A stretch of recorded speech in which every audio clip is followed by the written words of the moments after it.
할렐루야. 오늘도 함께 예배하는 모든 성도님들에게 하나님의 은혜와 능력과 축복이 넘치시기를 주님의 이름으로 축원합니다. 우리가 잘 아는 이 기도라는 단어를 구구사전에서 살펴보면 다음과 같이 기록되어져 있습니다. 기도란 인간보다 능력이 뛰어나다고 생각하는 어떠한 절대적 존재에게 비는 행위 또는 그러한 의식을 일컫는 말이다.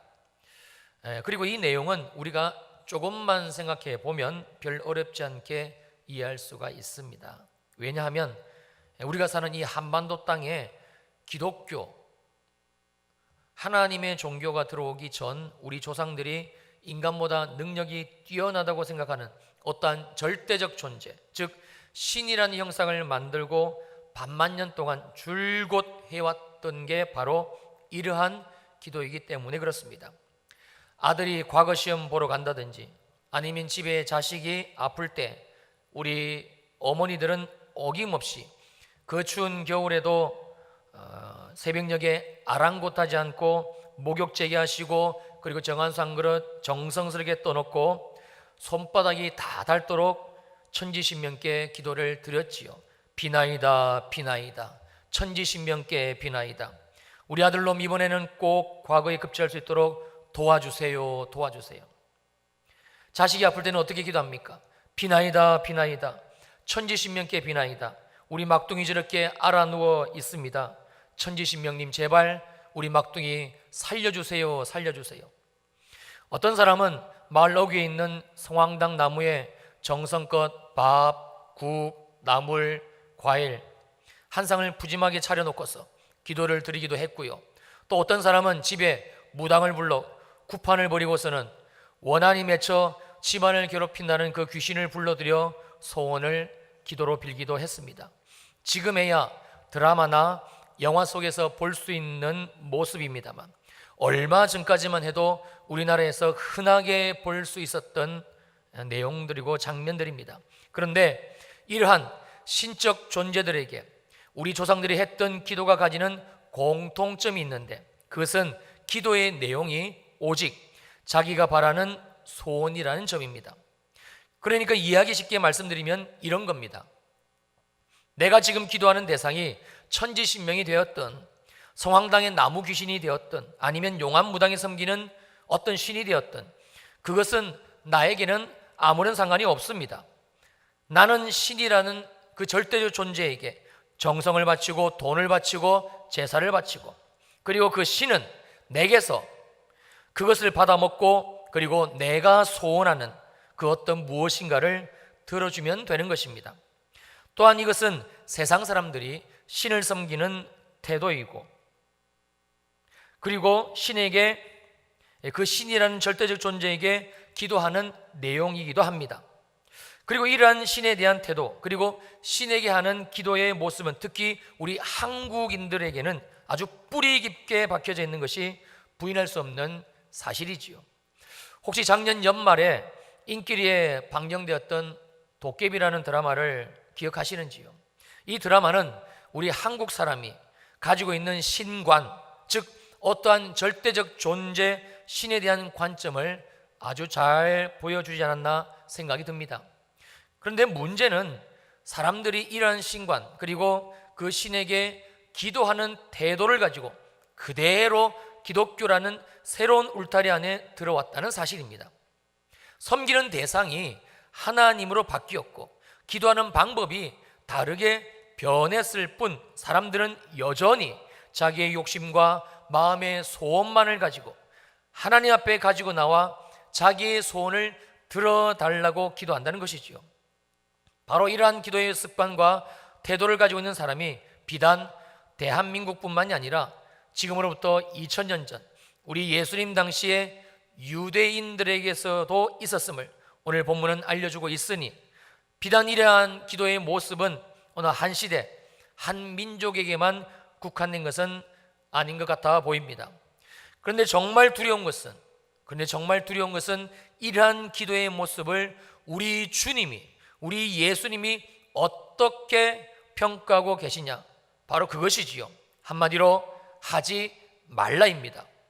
오늘 본문 마태복음 6장 31절을 보면 그러므로 염려하여 이르기를 무엇을 먹을까 무엇을 마실까 무엇을 입을까 하지 말라. 우리 예수님이 우리에게 분명하게 하지 말라라고 말씀하신 내용은 무엇을 먹을까 무엇을 입을까 무엇을 마실까, 즉 인간에게 가장 필요한 의식주로 대표되어지는 삶의 진솔한 문제들입니다.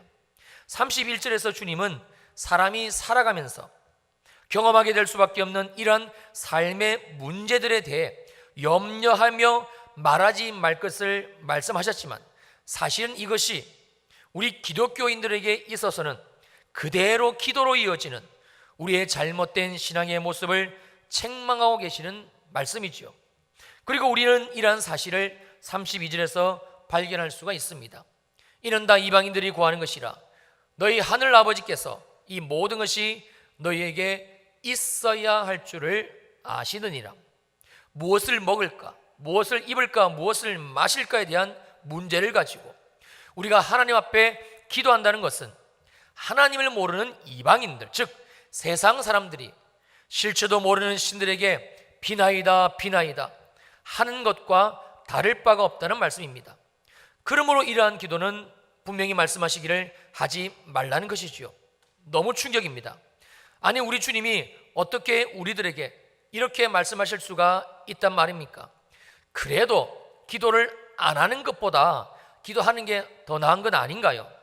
더욱이 우리가 인생을 살아가면서 문제를 만나게 되고, 그래서 우리를 구원하신 하나님 앞에 이 문제를 좀 도와달라고 기도한 것인데 그게 뭐 그리 잘못된 것입니까?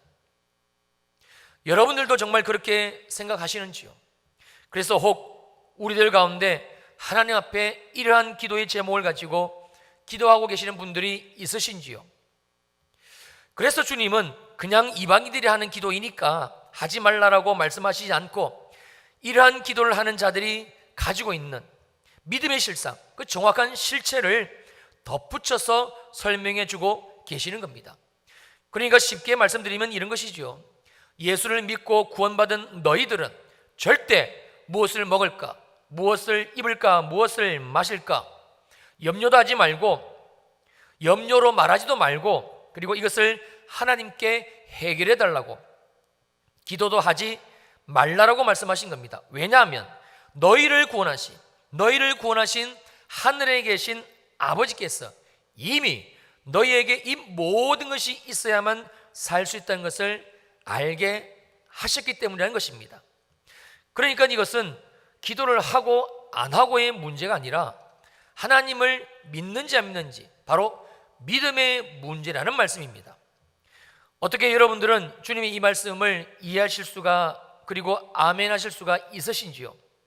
그러니까 우리가 먹고 입고 마시는 우리 일상의 문제를 가지고 염려하는 것, 그 자체가 우리의 구원이 되시는 주님을 믿지 못하는 데서는 철저한 불신앙이고, 이러한 삶의 문제들을 가지고 기도하는 건 역시 하나님을 나의 하나님 아버지로 믿고 신뢰하지 못하는 불신앙, 즉 죄라고 말씀하고 계시는 겁니다. 그리고 주님은 우리가 이러한 불신앙으로 살 수밖에 없는 이유가 하나님이 누구신가? 날 구원하신 하나님은 누구신가? 하나님은 어떤 일을 하시는 분이신가? 구원이 되신 하나님은 성경에서 어떤 일을 하고 계시는가? 그 하나님에 대해서 알려고조차 하지 않았던 철저한 우리의 무관심이라는 것을 깨우쳐주고 계시지요. 여러분 26절을 보십시오. 공중의 새를 보라. 심지도 않고 거두지도 않고 창고에 모아 들이지도 아니하되 너희 하늘 아버지께서 기르시나니 너희는 이것들보다 귀하지 아니하냐. 세상에 공중에 날아다니는 새를 보지 못하는 사람, 알지 못하는 사람은 없습니다. 혹 눈에 질병이 있어 시력을 잃은 분이라 할지라도 이 세상, 우리가 살아가는 세상에 새가 있다는 사실은 너무나 분명하게 알고 있지요. 그렇지 않습니까? 혹시 오늘 이 자리에 계신 여러분들 중에 여기 있는 목사를 통해서 우리가 사는 이 세상에 새가 있다는 사실을 처음 아신 분, 오늘 이 자리에 비로소 성경을 통해서 야, 우리가 사는 세상에 새가 있구나 처음 아시는 분 있으십니까? 없지요. 당연히 없을 수밖에 없습니다. 우리가 조금만 관심을 가지고 하나님이 창세기 1장 20절에서 하늘의 궁창에는 새가 나르라 창조하신 이 새를 보게 된다면 심지도 않고 거두지도 않고 창고에 모아 들이지도 않는 이 새가 일평생 먹을 것을 공급받고 있다는 사실을 발견할 수가 있습니다. 하나님이 새를 창조하시기 이전에 이미 새가 마음껏 먹고 살 수 있도록 물과 풀과 씨 맺는 채소와 각기 종류대로 씨 가진 열매 맺는 나무를 만들어 놓으시기 때문이지요.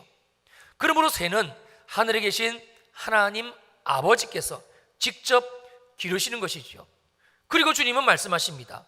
너희는 이것들보다 귀하지 아니하냐. 여기에서 주님이 새들보다 우리가 귀하다고 말씀하신 이 귀하다의 의미는요, 다른 것과 완전히 분리된 확실히 다른 것을 의미합니다. 그러니까 이 의미는 하나님이 창조하시고 기르시는 저 수많은 새들과는 예수 믿고 구원받은 우리가 확실하게 구분되는 하나님의 자녀로서의 고유한 가치를 지닌 존재임을 보여주는 말씀입니다. 그러므로 이 말씀의 결론은 이것입니다. 하나님이 직접 창조하시고 먹이시는 그 새들과는 비교도 되지 않게 하나님이 분명하게 구분하신 귀하고 귀한 저와 여러분들이라는 것과, 그러므로 일평생 우리가 인생을 살면서 무엇을 먹고 살지에 대한 염려와 고민, 그리고 나아가서 하나님께 불신앙으로 기도하는 것은 절대서는 안 된다는 것이지요. 그리고 우리가 조금만 관심을 가지고 하나님은 누구신가, 하나님은 어떤 일을 하시는 분이신가, 우리가 알 수 있는 또 한 가지가 성경에 기록되어져 있습니다. 28절로 29절입니다. 또 너희가 어찌 의복을 위하여 염려하느냐. 들의 백합화가 어떻게 자라는가 생각하여 보라.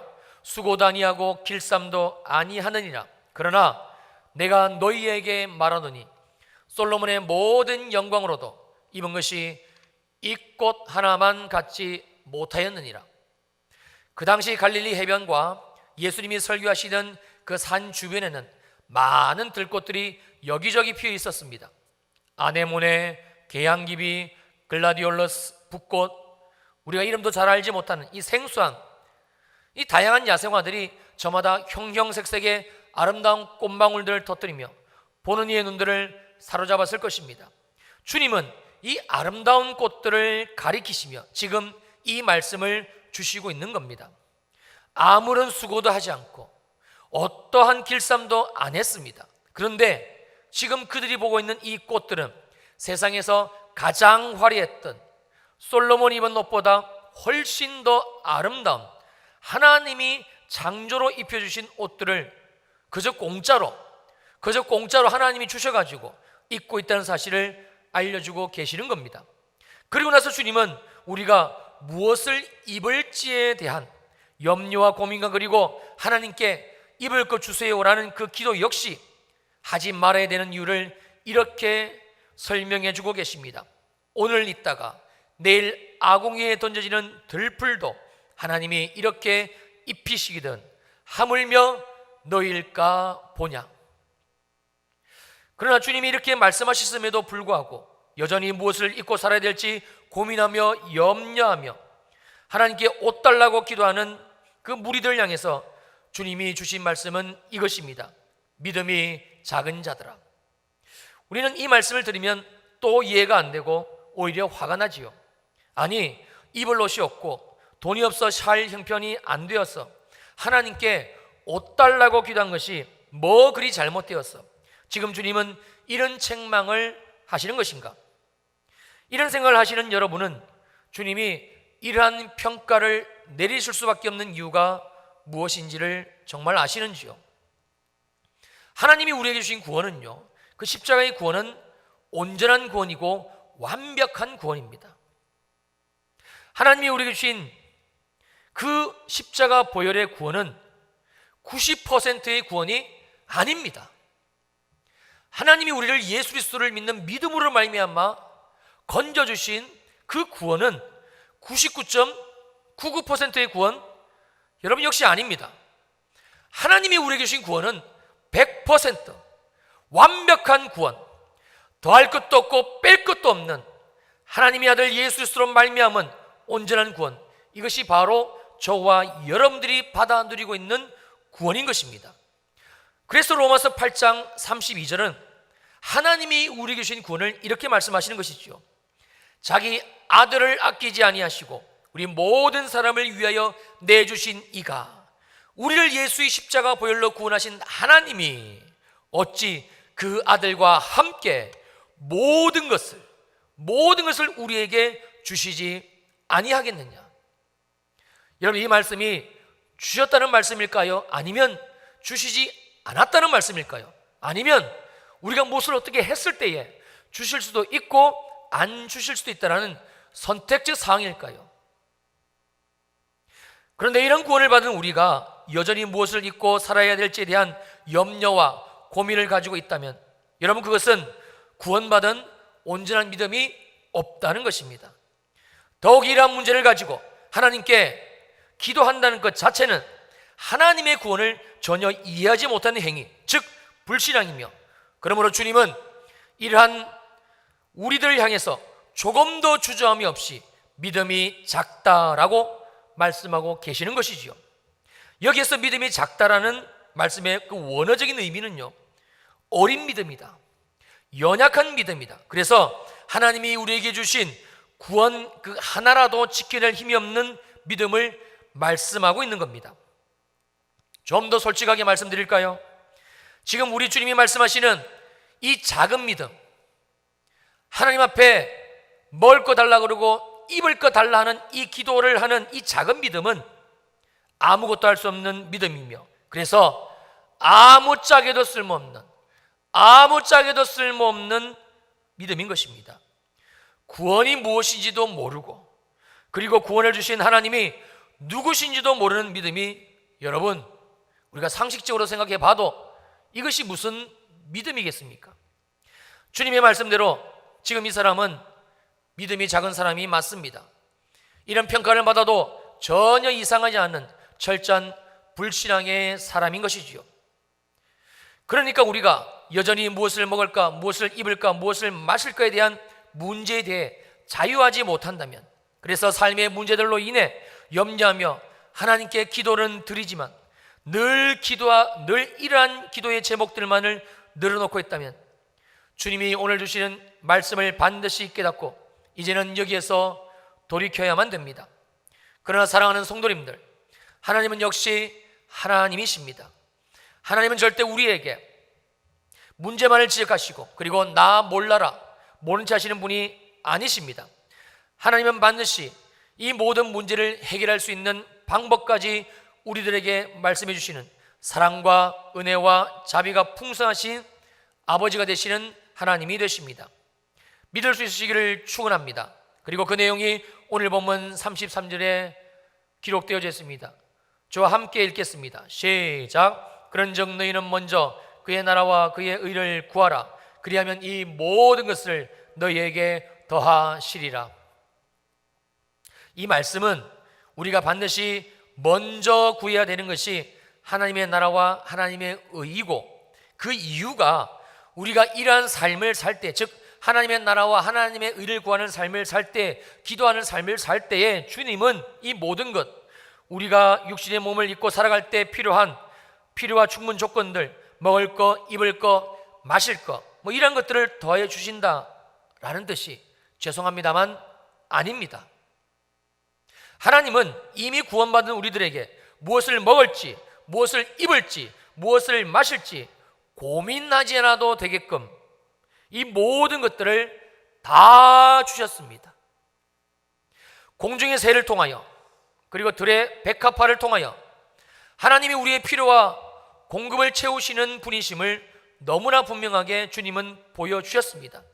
그러므로 우리가 하나님의 나라와 의를 구할 때에 더하여 주시는 이 모든 것은 먹을 것, 입을 것, 마실 것, 이러한 것들이 아닙니다. 아니, 하나님이 이미 다 주셨고 또 다 주셨다고 예까지 들어서 말씀하셨는데, 그런데 하나님이 실없이 농담하시는 분도 아니시고 다시 말씀을 번복하셔가지고 우리가 하나님의 나라와 이를 구할 때, 그렇게 할 때에 하나님이 이 모든 것을 주신다는 것은 말이 안 되지요. 그러므로 이 말씀의 의미는요, 우리가 삶에서 가장 먼저 하나님의 나라와 의를 구하는 시간을 주님께 드리게 되면 주님이 이미 완벽하게 주신 우리의 삶의 재료들, 즉 먹을 거, 입을 거, 마실 거, 모든 조건들, 이러한 것들을 실제로 우리가 삶에서 누릴 수 있는 믿음을 주시겠다는 말씀입니다. 그리고 이러한 주님의 뜻은 우리가 조금만 생각을 해보면 쉽게 알 수가 있지요. 그렇다면 주님은 왜 우리들에게 먼저 하나님의 나라와 의를 구하라고 말씀하시는 것인가? 우리가 함께 읽은 이 책, 이것은 제가 오늘 설교를 하기 위해서 특별히 구해온 책이 아닙니다. 여러분들도 잘 아시는 성경입니다. 그래서 특별한 것도 없고 새로운 것도 없는 저와 여러분 모두에게 전혀 낯설지 않은 책, 바로 성경입니다. 제가 중2 때 처음으로 예수님을 믿고 교회를 다니기 시작했으니까 중간에 잠깐 교회를 떠났던 시간을 제하고서도 저는 20년을 훌쩍 넘게 이 성경을 알고 지냈지요. 아마 여러분들도 조금씩 차이는 있겠지만 지금 여러분 앞에 놓인 성경을 알고 지낸 시간들이 꽤 될 것입니다. 그런데 우리는 정말 이 성경을 잘 알고 있는 것일까요? 여러분들은 이 질문에 대해서 어떻게 선뜻 대답을 하실 수가 있으신지요? 하나님이 우리에게 이 성경을 주신 이유가 단순히 예배 드릴 때 교제를 삼으라고 주셨다든지, 아니면 우리가 세상 살아가다가 문제에 부딪힐 때 도움을 받으라고 주셨다든지, 이런 것만은 분명 아닐 것입니다. 우리가 어떤 책 한 권을 사서 읽는다고 한번 가정해 보십시다. 물론 그 책에는 우리가 흥미를 느끼고 또 도움도 받을 수 있는 내용들이 군데군데 분명히 있을 것입니다. 그렇다고 해서 우리가 단순히 재미있고 유익한 부분만 아는 것을 가지고 그 책을 온전히 알았다라고 볼 수는 없는 것이겠지요. 여러분, 성경도 마찬가지입니다. 하나님이 우리에게 성경 66권을 주신 분명한 이유와 목적이 반드시 있다라는 말씀입니다. 그것이 무엇인가? 바로 오늘 본문에서 말씀하고 계시는 하나님의 나라입니다. 하나님이 우리에게 성경을 통해서 말씀하시는 유일한 주제, 정확한 핵심, 그것은 다름 아닌 바로 하나님의 나라에 관한 내용입니다.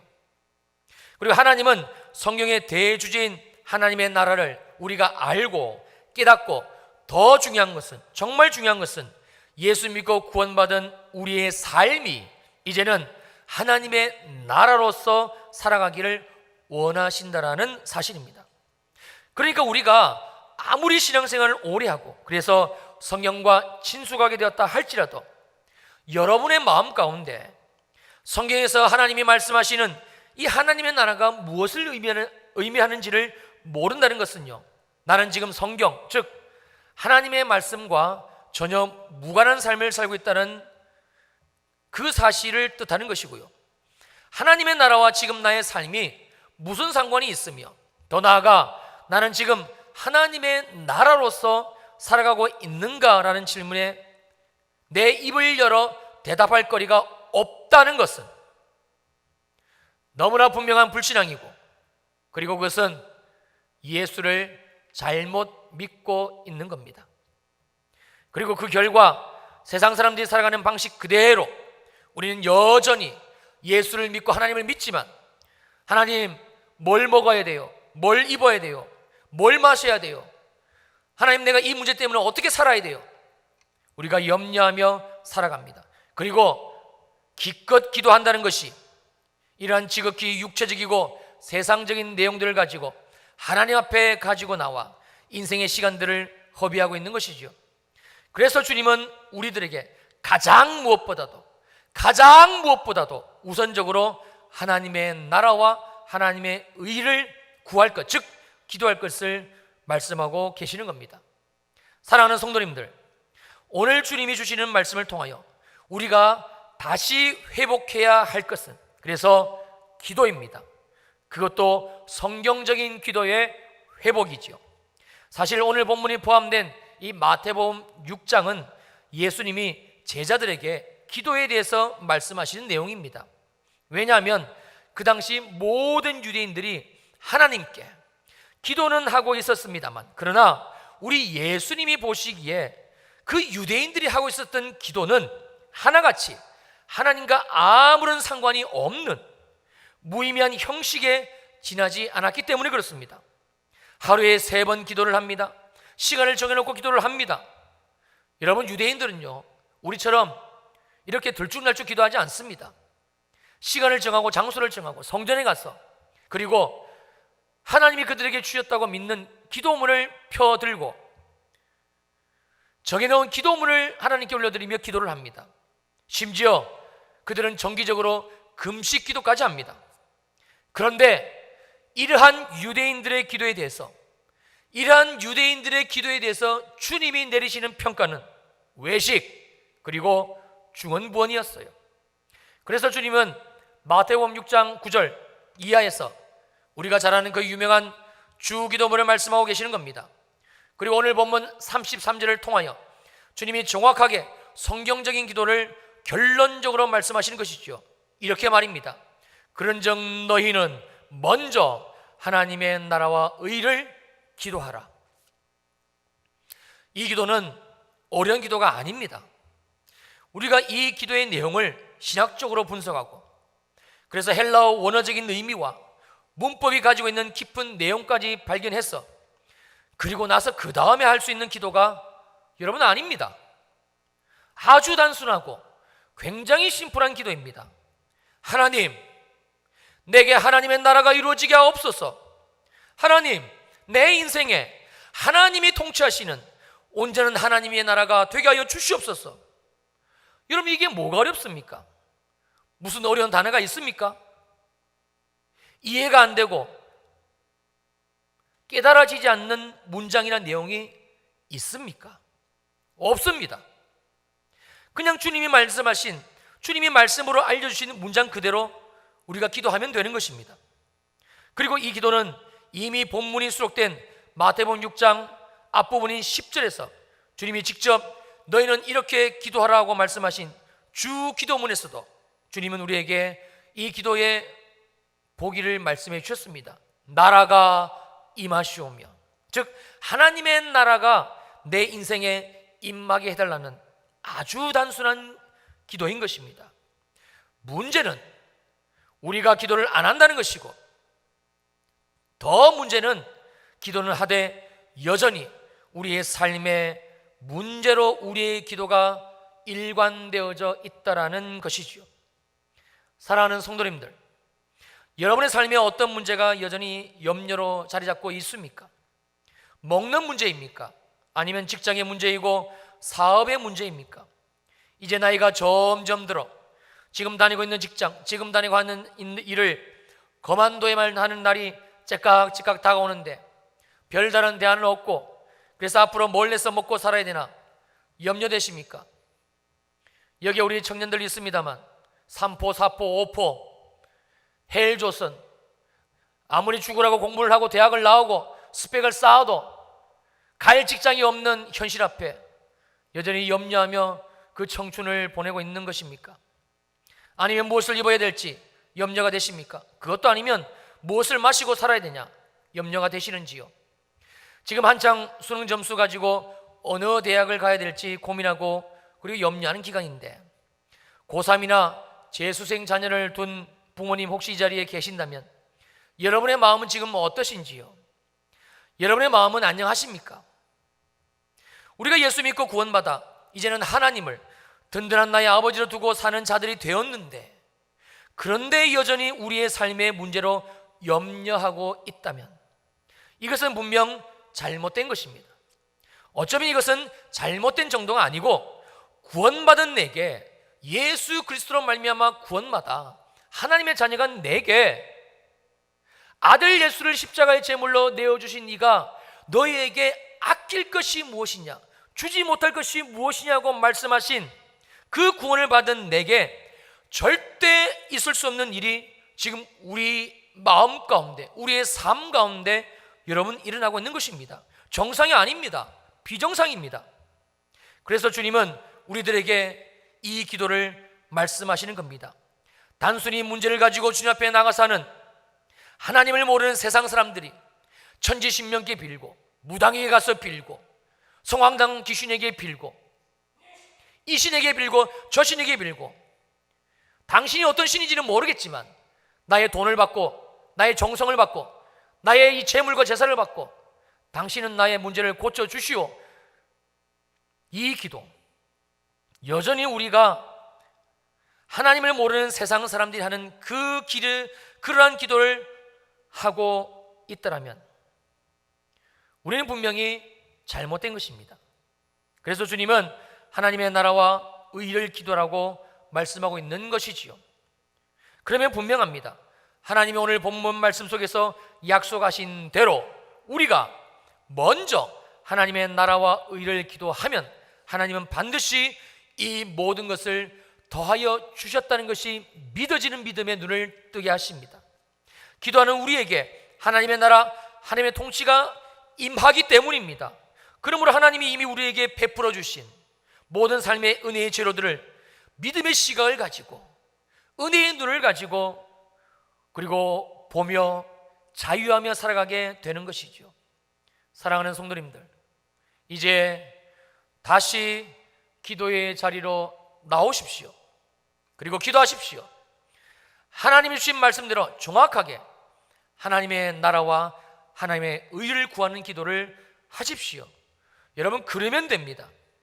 하나님의 나라를 기도하는 우리에게 하나님은 반드시 하나님의 통치, 하나님의 나라, 하나님의 의가 임하게 하실 것이고, 지금까지 아주 지긋지긋하게 우리를 올가매었던 모든 인생의 문제로 말미암아 우리의 삶을 옥죄었던 그 염려에서 우리의 영을, 우리의 생각과 마음을, 우리의 삶을 하나님은 반드시 자유케 하실 것입니다. 할렐루야. 기도하시겠습니다.